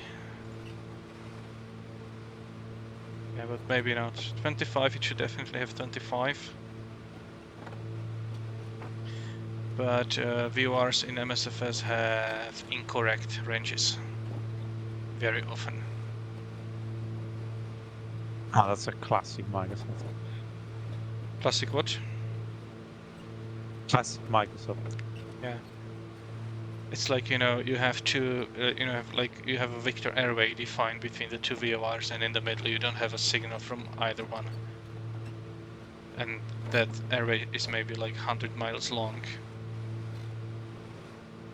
You know, and they configure both of those as with the range of 40. So you have 20 miles of nothing. But that's obviously wrong. Otherwise there would not be an airway between those. Okay, I believe I deviated a little bit, or maybe not. Oh, it's still roughly a good direction. Oh, we started picking up the VOR from...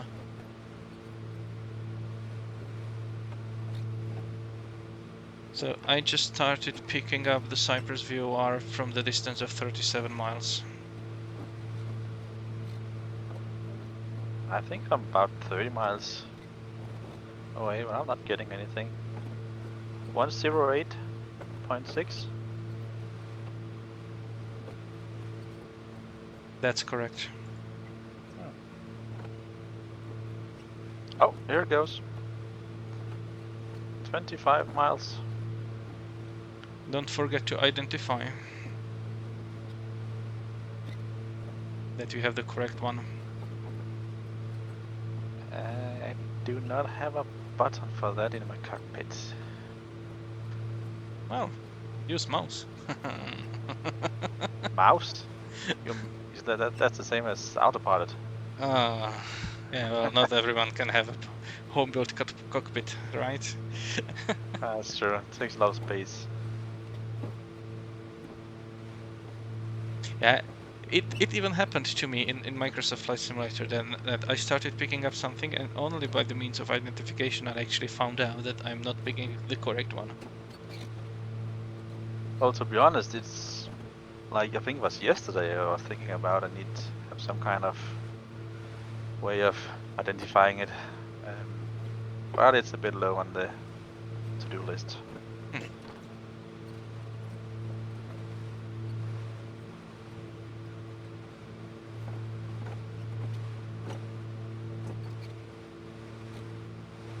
Okay, so it seems that I'm mostly... Let me turn a little bit to the left. There we go, and I'm still mostly correct. The time that I should have spent on that lag is actually like 25 minutes or so. So 3 more minutes.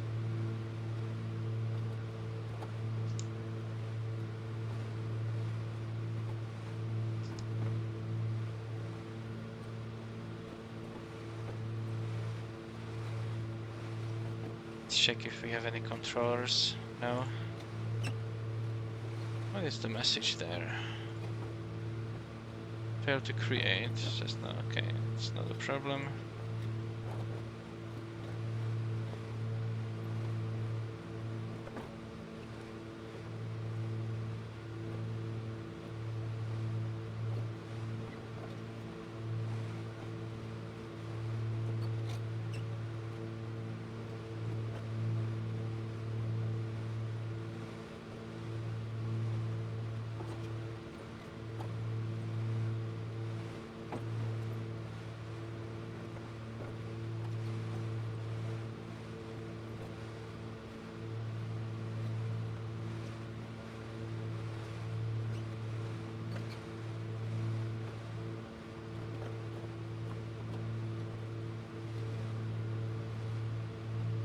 We have enough fuel, good for another 2 hours of flying.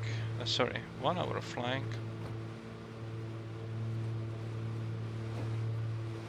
It's almost 2 hours.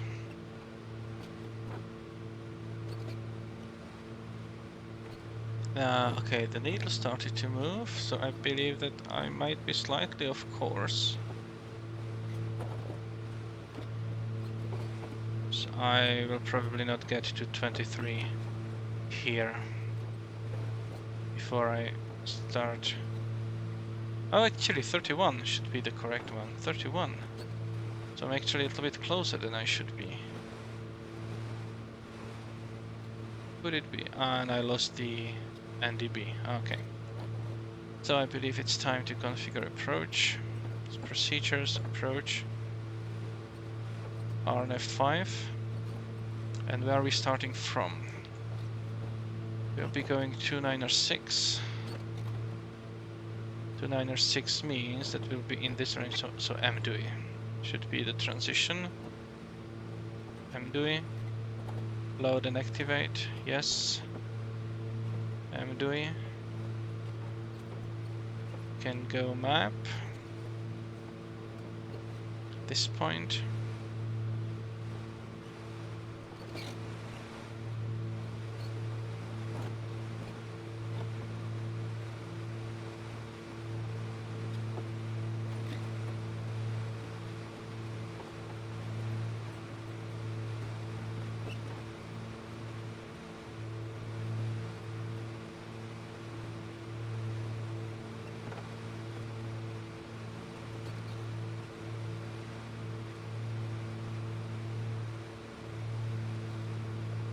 There we go, CDI. Will be GPS.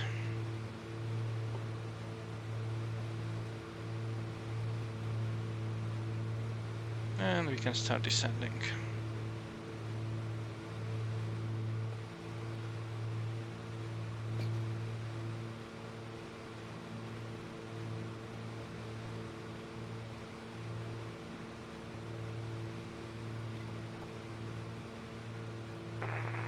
Naples traffic, November 911 Charlie, in Heaven and Fever, currently 1 miles to the south at 5,000 feet, descending. Inbound to land and we'll join the VOR runway 5 approach and go straight in landing on runway 5 Naples.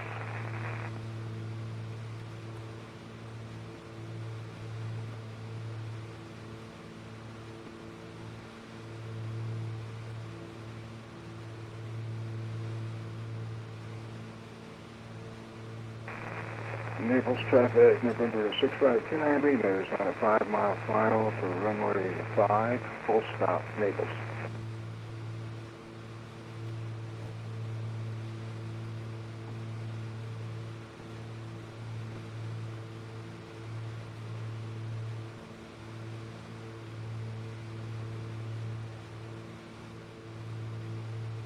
Just verify that. See the correct thing here. Yes, this looks correct.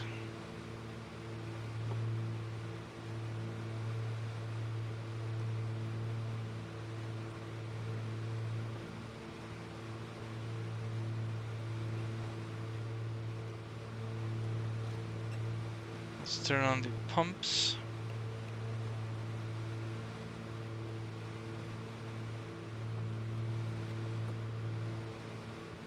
Let's check the latest weather.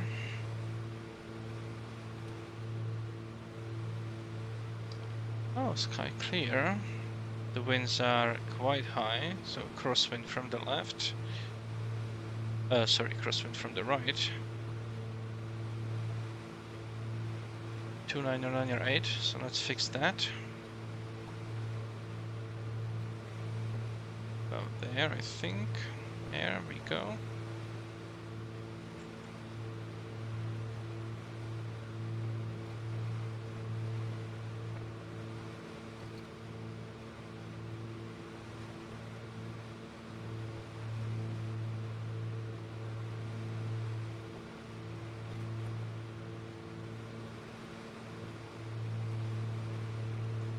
So will I be the last one to land? I hope you're after me, so you don't stream my landing. So that's what you're afraid of. Yeah, in this plane I am. I'll definitely be the last one. How far are you? Probably 30, 35 now.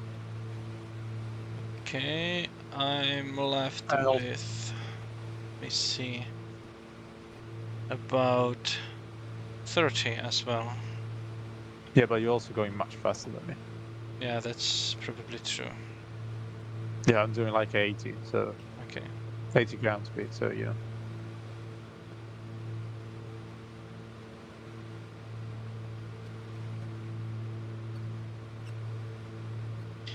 What were the winds like on landing? Because it seems like quite strong winds from the right.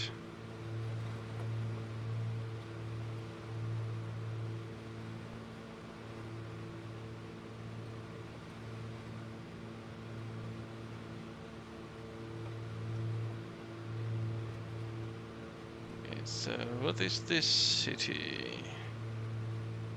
Not Naples. Let's verify the VFR map then. It's gonna be this one. So far, I So think Marco. only Christian has landed, but Marco. Eugene is on a short final, it looks like. Ah, Maybe okay. we'll get a pirate from him. Someone is approaching. Just Yeah, that's me. just passing the city of Marco. Follow.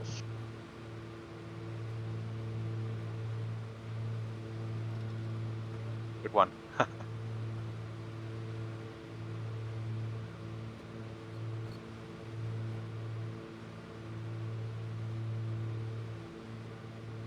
It is pretty gusty on approach.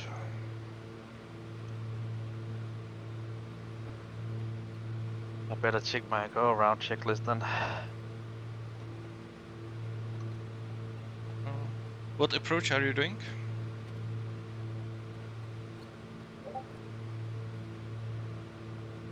Me or Yeah. Eugene?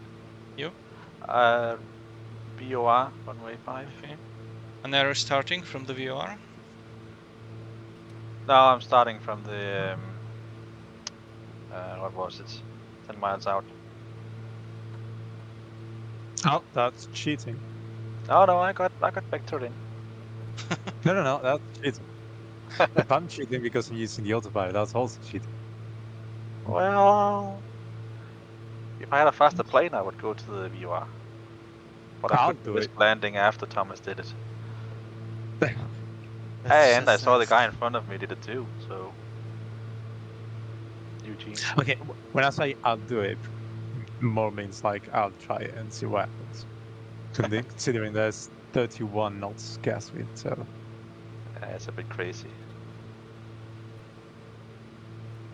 Naples traffic, November 91 Bravo Charlie is on a 5-mile final. Naples. I had some feedback on Discord, I think, on that call. Right, so I have moved the charts to the other screen. So I'm gonna now concentrate on it, and I need to reference Sorry, you said it. you had like an echo on the last call. Yeah, I don't know who had the microphone on. Okay, probably Eugene. I don't know if Eugene, if you forgot to turn off your mic on Discord. Oh, okay.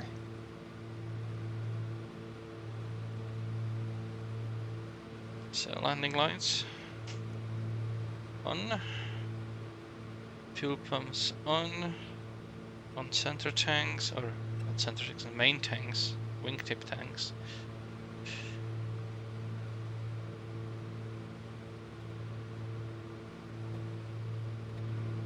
It's VFR, so I could have gone straight in, but I want to see if the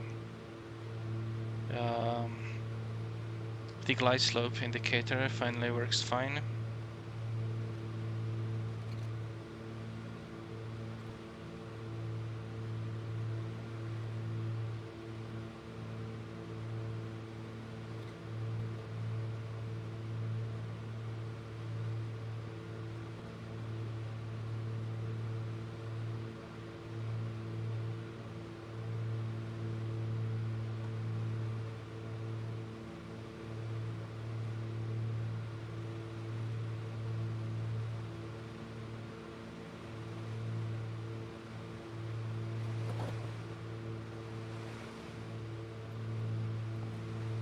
Okay, I have the glide slope indicator, good.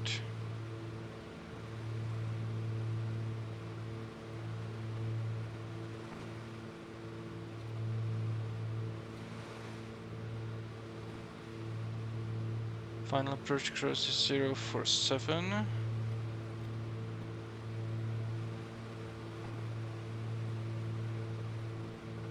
Okay.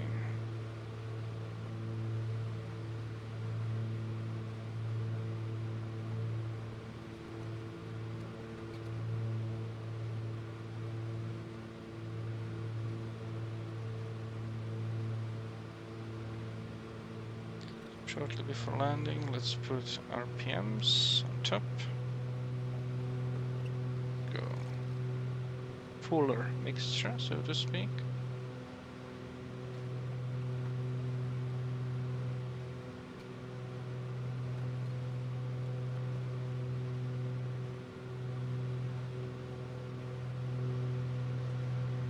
Naples traffic, Oscar Kilo Golf Charlie Romeo, Twin Cessna, 10-mile final to runway 05. Straight in. Naples.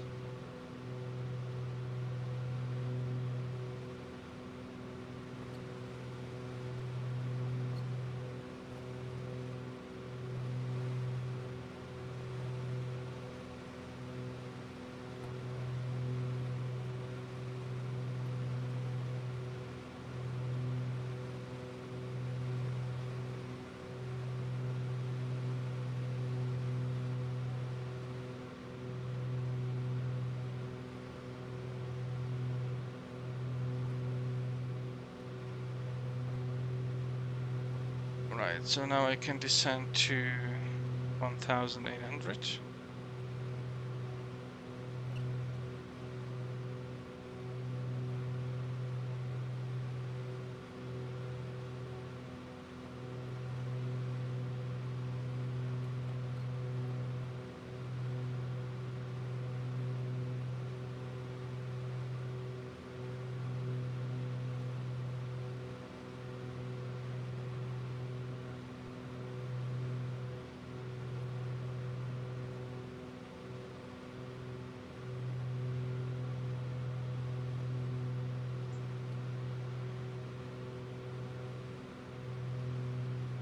Course should be final call 047.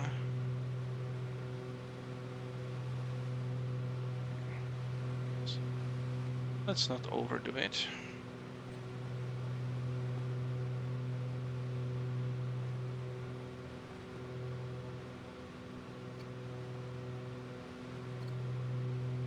Well, I see the runway already, so it's kind of good. Naples traffic, 91 Bravo Charlie has vacated runway 5, taxiing to GA, Naples. Okay, and now we keep 1,800.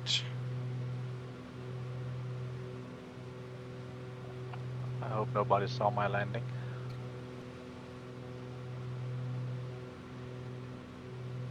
Oh, you just wait until you see mine.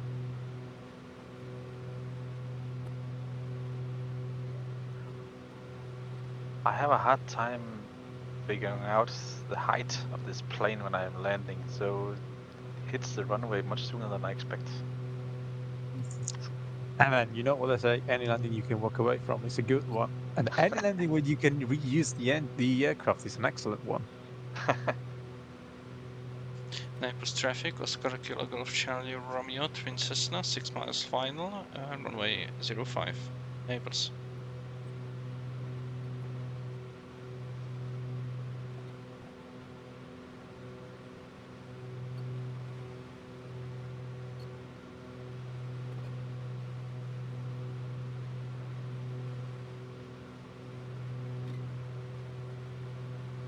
Okay, let's slow down and do flaps 1. Just do flaps 1 landing in such strong winds. Or flaps 15.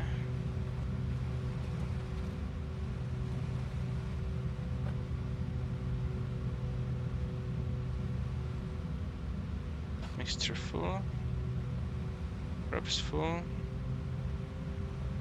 I'll say I don't need props full right now.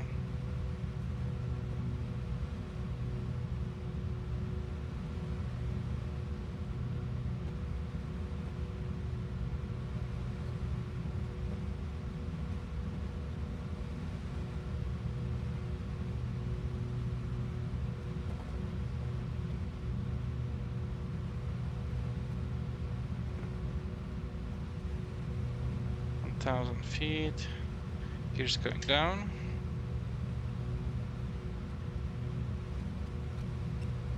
And we have 3 green.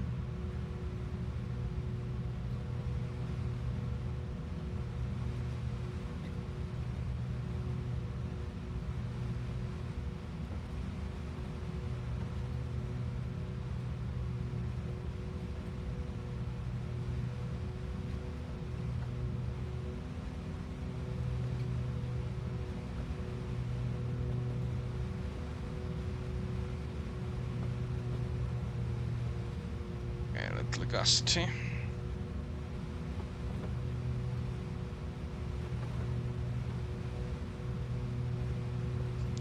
Naples traffic, Oscar Kilo Golf Charlie Romeo, 2 mile final, Naples.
Smooth like butter.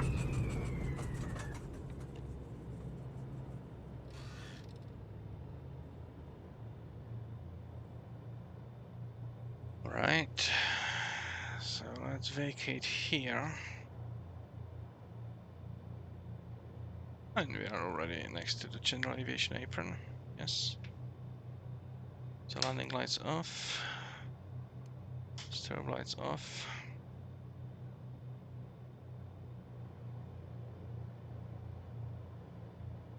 Naples traffic, Oscar Kilo Golf Charlie Romeo, runway 05 vacated, taxiing to the apron. Naples.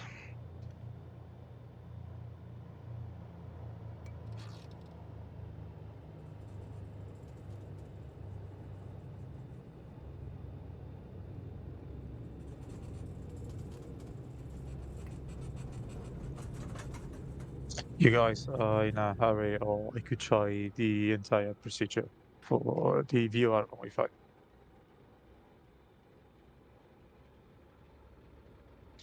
There is no thing as being hurry in aviation. Do what you No, must do. Are you in a hurry, or I could try that? Yeah, you fly whatever you want. Okay, thank you.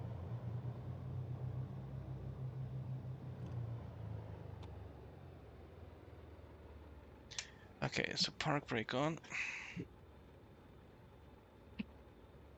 Now let's shut this down. Fuel pumps go first.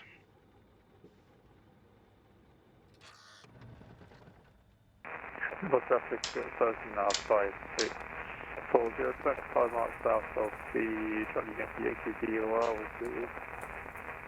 with the VR for runway 5 approach, Naples.